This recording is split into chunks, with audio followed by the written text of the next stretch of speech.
Здравейте с ФКТ Еспресо в шестия последен ден на опита на Иво Иванов и Владислав Атанасов по маршрута Е8.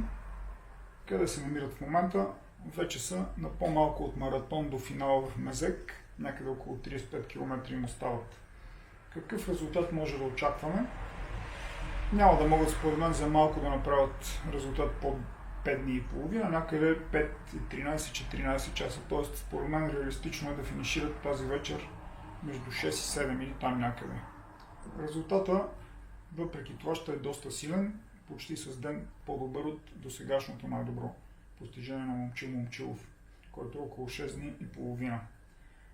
Сега малко обобщение за самия опит. Те го направиха в стил self-support, което означава, че нямат екип, а използват само наличната инфраструктура по маршрута, която е достъпна за всеки друг.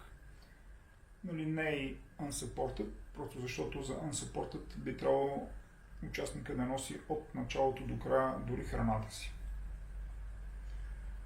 За самото трасе и преминаването по него, от трите опита, за които зная, а това са техния, на Момчил и на Калян Пейчев, единствено те минаха през Ягодина и това е обиколка, която леко удължава маршрута. Също така, предвид, че опита им е без съпорт, self-supported е, те на две места се отдалечаваха от маршрута, за да спят първия ден и последния на Орцово и сега на Хижа Книжовник. Правят едно ухо на страни, което все пак удължава маршрута и след това се връщат в маршрута.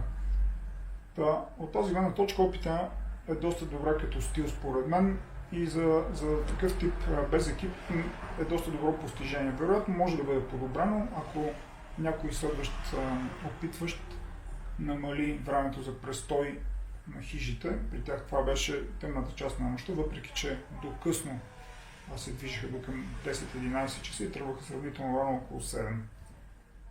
Това е, чакаме просто няколко часа до вечерта днес, за да бъде официален новия най-добър резултат по маршрута Е8. До скоро с някакви други опити, надявам се. Всичко добро!